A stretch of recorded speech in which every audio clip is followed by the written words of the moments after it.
With that, ladies and gentlemen, we've come to the session that we all have been really waiting for. I mean, this session is actually on public demand because everybody is really looking forward to hear from our very own Sraddhalu ji. Sraddhalu Ranade ji is here. So all the people who are still waiting outside, this announcement is for all of you to please come inside because we are about to begin the last session of this Shakti Health Conclave. And we can't be more than happy to be with our very own Sri Sraddhalu Ranade. Thank you so much. Over to you, please. In the discussion yesterday, I had raised a question in passing, which in my opinion was perhaps the single most important for the future of humanity. And the question I had asked was, how did those people in the past, a few thousand years ago perhaps, know that this complex, accessible process would lead to such radical results, which today with very advanced technologies, including genetics and knowledge built up over a couple of centuries using highly technical means, is able to not only confirm but even perhaps build upon. How did they get to that knowledge? This is so important because you find the same question could be asked about very simple Ayurvedic medicines. We have, for example, Triphala, which is a mix of 3 different kinds of, fruit, phala, which in combination is able to even reverse or substantially affect some of the most extreme forms of cancer. These are published papers. In that specific proportion, take out any one of them, modify those proportions, and you don't get the same results. How would somebody ever come up with this discovery of an exact proportion with these 3 materials? And the common answer which is given to you by the conventional allopathic researchers today or within the Western framework, which is a bottom-up framework, would be, oh, they kept trying over thousands of years and discovered something that works. There's no such evidence of anybody trying with a hit and run. They had it, they declared it, it worked, that was it. You see this capacity in certain traditions even today. Sometimes there are people who live very close to nature. They have as if access to knowledge of the plants spontaneously. And we could say a kind of an intuitive knowledge, intuitive access. Such would be the means by which those ancients discovered many of these things. So to me, this is the single most important question because it determines our future potential as human beings, as a species, not just in the medical field, but in every field. If we can access that kind of a knowledge, we can enormously accelerate all our discoveries, all new technologies, and with the means that we have today, which are far more refined, far more precise, which can penetrate into matter, into our genetics, and we can observe live, literally, processes of biology at a cellular level. With that access of knowledge and this technology, imagine what would be possible. And this will determine our future. So, in having given this as a broad background, my second question from there was, well, how could we access that? And so, rather than answering this question directly, I'm going to share a framework, which is the yoga framework, of what we are constituted of and our relationship with the world, and particularly from the perspective of health and healing, which has been the broad sense of this conference. And although for many of you this would be something quite familiar, but perhaps I would be able to add a few dimensions which might be helpful and of practical implication, since many of us are already as therapists or sometimes even as patients. You see, one of the great discoveries of modern physics is that all matter is essentially energy. It is an enormous breakthrough, the mass energy equivalence. But then the question comes from there inevitably, if every single particle of matter is essentially the same one energy, what makes that energy become an electron or a proton or a neutron and stay electron or proton or neutron? What is that mechanism? And science does not even bother to question that.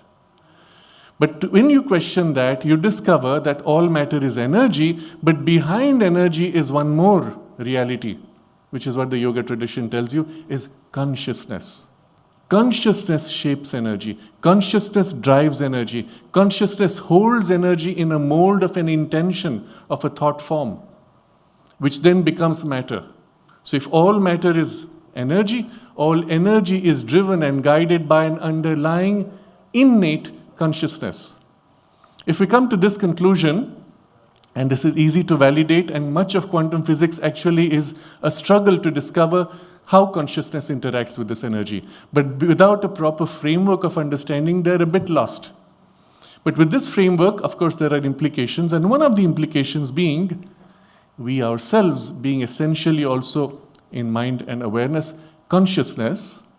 Are we able to tap into that underlying consciousness of matter and shape it from inside out? And if we can we develop this capacity to be able to shape that actively, directly, bypassing external processes? This, of course, is what we see in so many of the yoga traditions and so many stories that we hear of yogis. One of the most famous and interesting for me is one of Ganapati Muni. Those of you who might have heard his name, he was the one who declared Ramana Maharshi as Maharshi and named him such. He used to often visit certain families when he was during his intense tapasya to stay with them. They would look after him and he would go back. And as a way of giving back, he would borrow from them a 1 anna coin in those days. This is nearly 100 years ago. Hold it in his hand, and he would sit with the children and narrate to them some stories. That was his way of sharing with the family. At the end of the story narration, he would give back the coin, and it had been transmuted into gold. Just that intense pressure of consciousness with an intention changing an atomic structure. We have many examples of such things in traditions across the world. Science cannot explain and therefore simply refuses to engage with such phenomena. But if you have a framework which is fully aligned with current physics, yet extends it, then we have a framework within which we can actually validate the phenomena and perhaps replicate. And this has implications for what we are doing, especially in the medical field. Because now we realize this 3-layer model, consciousness, energy, and matter, is actually how we are constituted. In the yoga tradition, you're familiar, we speak of 3 bodies. There is the physical body, Annamaya, the life force body, which is Pranamaya, and the mind body, which is the Manomaya. 3 sheaths, as it is called. They're sheaths because they encase the true person that you are as the soul within. But as 3 sheaths, they're substantial, they're independent, and one can actually validate their independence, subjectively as well as objectively. Quite a bit of the recent researchers involving what they call bioenergy and biofield research is tapping into the life force, pranamaya, as it binds itself into the physical body. So the Kirlian aura, which is measured, which is used for diagnosis, where problems of health are reflected in the shaping of this biofield or energy field and can be detected before even you fall sick, physically, externally, symptomatically. We find there also an extraordinary example. You take a fresh leaf and cut a part of it and take the Kirlian photograph. You get the complete bioenergy field of the leaf, including the part that has been cut off, showing you that there is a layer which is energetic, which interacts with electricity and high voltage, and yet which is independent of the physical part that has been cut off. It is as if a template for the physical leaf. When the physical leaf is damaged, it is this energy field which becomes the basis for the biological processes to form and rebuild themselves. If you take the human body, let's say you have a little cut in your hand, and if you look at a cellular level, the cells being separated and having died on both sides, when the rebuilding starts, how does the body cell on one side know which direction to grow, and how does the cell on the other side know which direction to grow until they rejoin? This cannot be explained unless there is some kind of an underlying framework, field, electric field, energy field, magnetic field, biofield, name is irrelevant, along which the cells grow, which guide the cellular growth, and which are independent of the physical damage. And this is the nature of this second body that we have, and especially a grade of it which is infused in the physical part, which you can actually feel when you bring your hands together quite close and you move slightly back and forth, you feel a sensation of a contact. It has a material density. You feel it as a substantial pressure at a distance of about 1 or 2 centimeters. You can see it sometimes around the head. Can you see that around the head like a haze? Most of you would be able to do that. And it's interestingly, it is elastic substance. You can, for example, grab it like this, and if you watch the space between the hand and the head, you will see like a rubber band stretching out. Can you see that? Anybody see it? You see that? Okay. You saw? Who saw that? Yes, you saw that? Okay. You can sense, it's as if the air is brighter in this space in between. Try it yourself. And you need, especially if the background is a bit blank, clear, it's easier to see. But the point is, it has a materiality. It can then be shaped, it can be modified, it can be directed. It also becomes the basis of so many psychic phenomena where you move an object. When they say they moved an object with the mind, no, it's not with the mind. It's actually with the substance which is projected out from your fingers or your hand or wherever, and of sufficient material density that it can actually move objects. And the training for this is actually simple. With a little bit of effort, within a day or two, you can easily move some very simple objects. But here is a framework in which you can understand all this phenomena and validate. And it does not contradict the current physical science. It adds, it extends, it makes complete. But the third body is the mental body. This mental body then is the basis, forms the template of the energetic field. If in the mental body you have a strong idea, strong form, strong sense of tension, knot, distortion, perversion, naturally it reflects in a distortion in the energy field, which eventually reflects in a distortion in the physical body.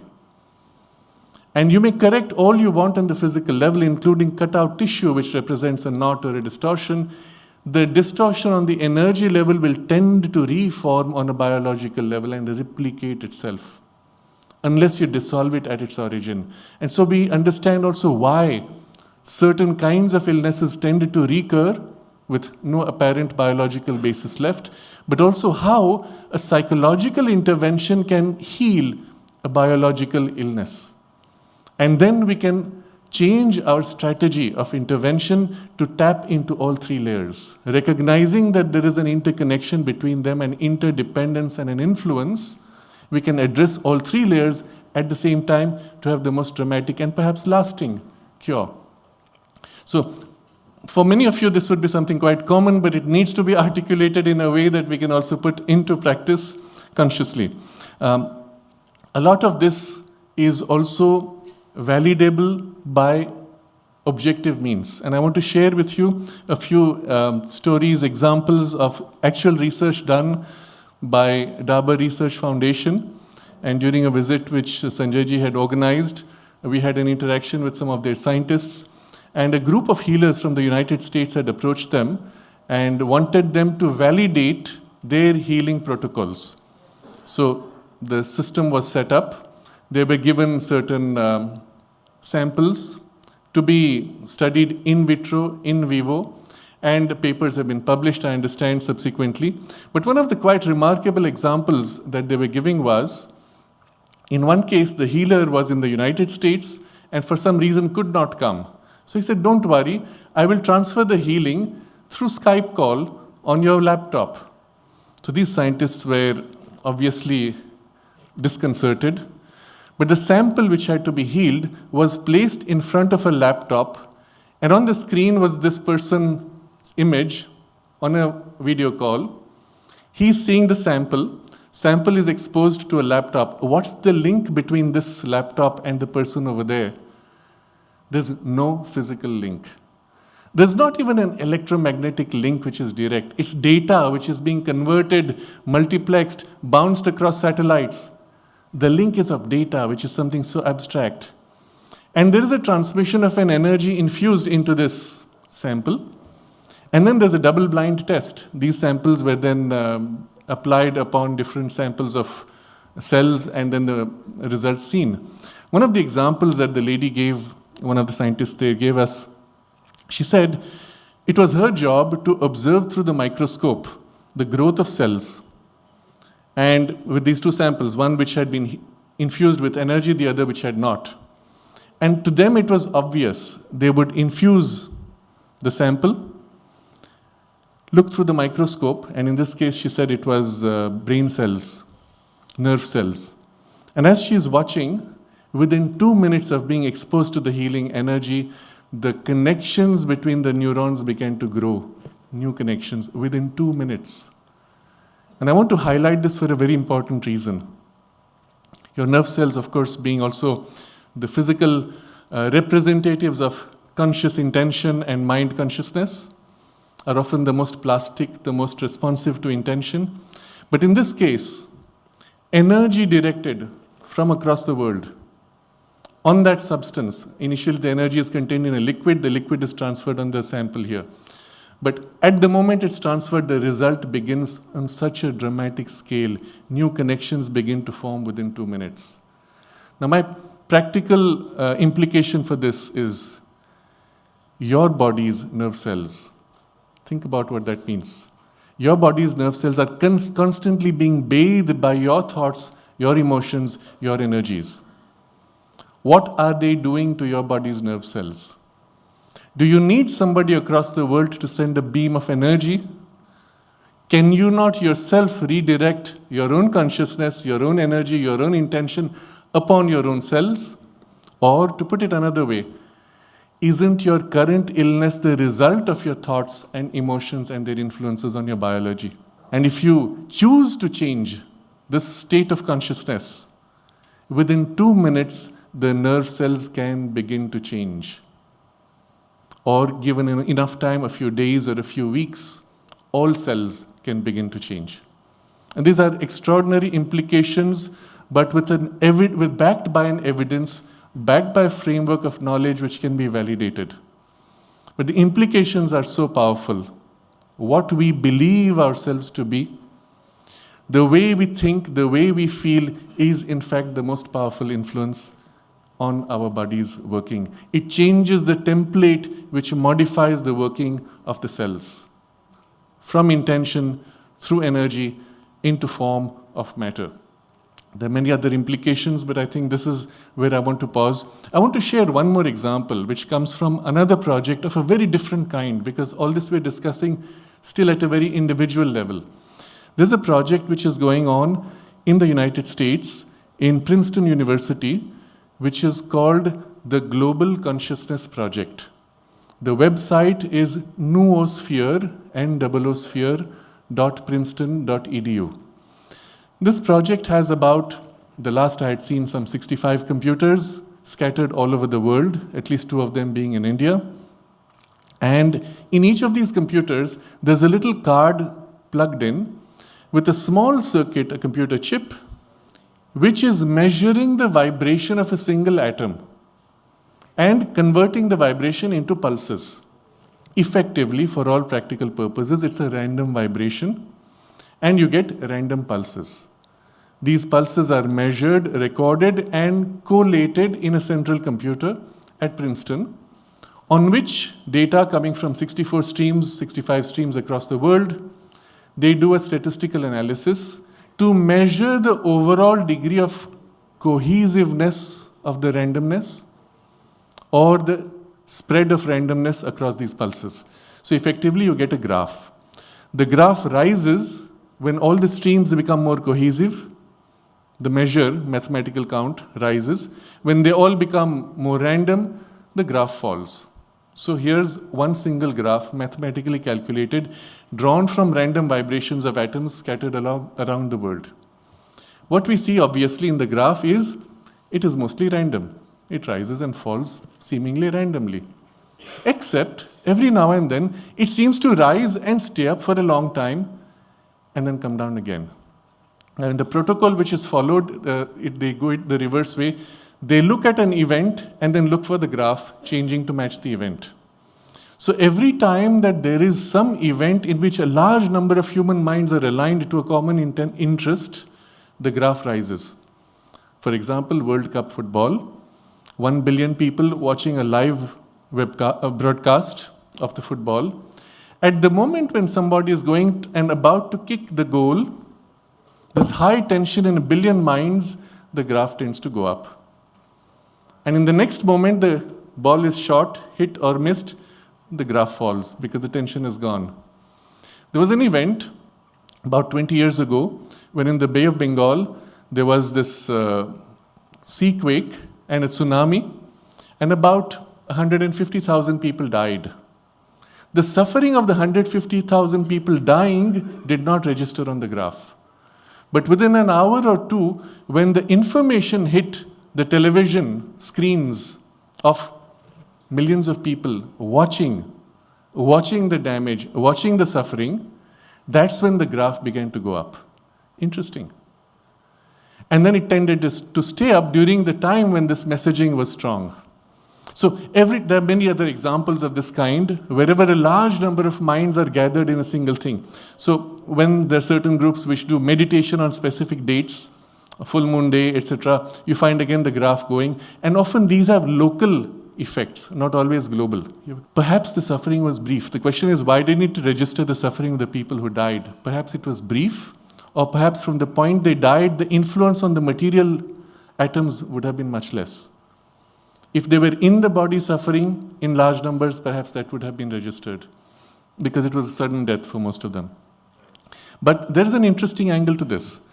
Every New Year's Eve, in the 10 seconds before midnight, you have millions of parties, and everybody is doing a countdown. That's when the graph goes up. And the moment it hits midnight, people fall into chaos, the graph falls. But what is interesting is the graph goes up in the various time zones according to the time zone sweeping across the earth. Fascinating.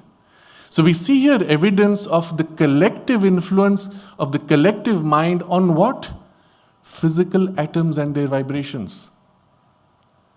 The implications are extraordinary. Because we are measuring a few atoms, which we picked at random, isn't it? But in fact, all atoms are being affected. That means just now, while all of us are aligned in a single idea, our minds are unified in a single intention, there is a shift in the atoms' vibrations in the entire hall, falling in alignment, less random. And from the moment we scatter, again they fall back into their normal routine. This is measurable. Even in a local space, you can put many of these sensors. These are called random number generators. You can measure these locally. Implications for the weather, implications for earthquakes. If in a space people are highly aligned in consciousness terms collectively, the tendency for randomness of atomic vibrations being less, the damage from earthquakes, the damage from storms might be less perhaps. Isn't it? But I'll give you one more example, which is mind-blowing. Can you guess, the experiment itself is going on now nearly 30 years. Can you guess in the last 30 years or so, which would be the one event which had the maximum impact on the graph rising? Anybody? What is the event which hit humanity hardest on a collective level in the media? I don't have data on COVID. Perhaps, yeah, I don't know about the data of COVID. But before that, 9/11. The September 11th attack, when planes rammed into those towers, every single television on in every channel on the entire planet was showing the same images again and again for the 3 days. What is fascinating is the graph went up the highest at 9/11 and took 3 days to come down. And if you remember that event, for those 3 days there was a sense of collective humanity against the stupidity and perversion of terrorism. And after 3 days, that connection broke. But the graph showed that the connection stayed up 3 days. But well, that's not the part which is dramatic. what is most dramatic is 9 hours before the attack took place, the graph had begun to rise. How do you explain this? The scientists operating the experiment do not explain it. They don't know what it means. But from a yoga point of view, remember we have subtle bodies? These subtle bodies, being necessarily free of the biological limits, are able to sense impending events because they already begin to act on those levels. Before I meet you, our intention to meet is already creating energetic connections and thought connections on those gradations, which are independent domains of experience. What is the evidence of that? I'm coming to that. That means before we meet, we already get a sense of each other by a contact on a higher level. Before any event happens on the physical plane, the energetic gridlock of those events becoming inevitable is already reflected in the energy field. So on the collective energy field of humanity, the event which was about to happen, which was going to shock us, was already sensed in the collective body. 9/11 attack was already inevitable on the energetic level. We were sensing it and bracing for it subconsciously, subliminally. You see the importance of this. This is true not only individually, it's true collectively. Before something happens to shock you suddenly, you sense it. Many times you might have felt this, sometimes in dream state. You hear a loud sound and you wake up, and if you're careful, you will find yourself waking up before you hear the sound. It's as if you sensed something was going to shock you and you began to brace for it individually. But collectively, as a species, we braced ourselves for the shock, and this was registered by this machine. Fascinating. The implications are enormous, that we live not only as individuals, we also have a collective life where we influence each other profoundly on levels that we are not conscious of, but which impact the whole of humanity.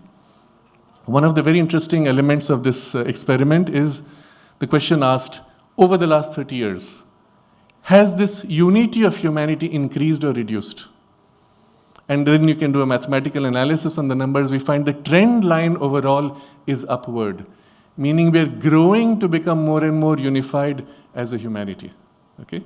So I'm going to conclude with one obvious implication. Well, not so obvious, but most important implication. If all our thoughts, all our emotions collectively are impacting all the atoms around us, which is the one part of the physical earth that you are impacting the most? Your own body. Wherever you go, even if you escape your problems and go on holiday, you're carrying your mind and emotions with your body, isn't it? At every moment, the state of your mind and emotions and its internal harmony or disharmony is impacting the vibrations of your physical atoms of the biology, naturally the working of the cells. Although this experiment doesn't touch the cells, but you can see the implication. And therefore, we form our physical, biological reality, harmony or disharmony.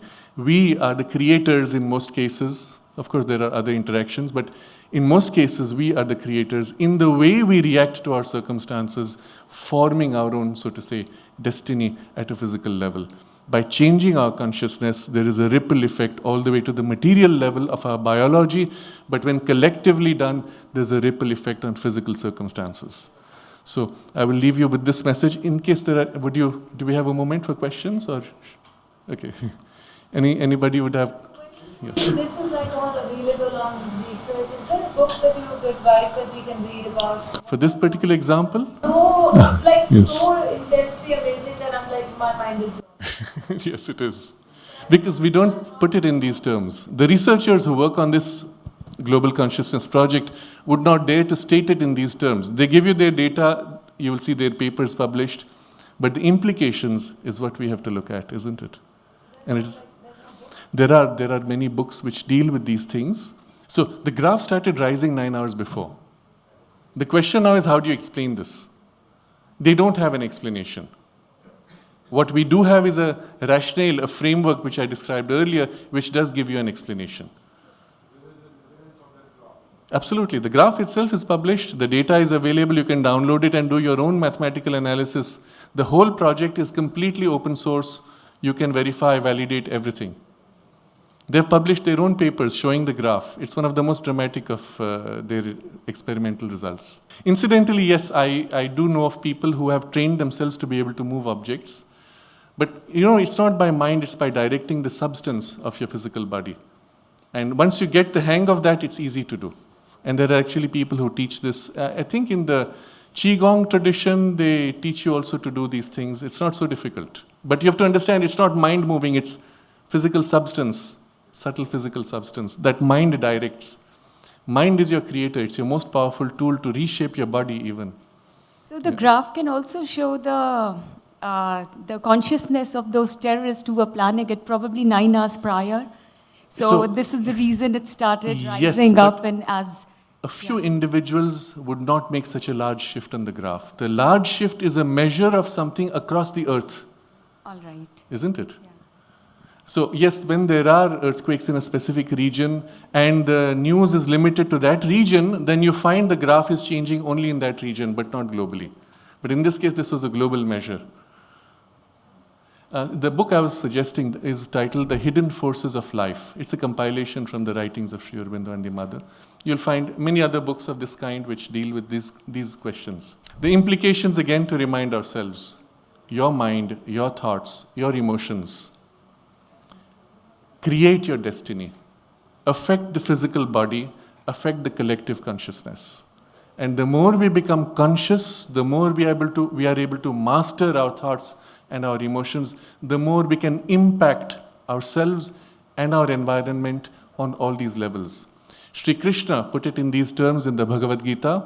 He says, in order to become master of your circumstances, you become master of yourself. And the more you become master of yourself, the more you can impact your circumstances as a master of circumstance. Namaste.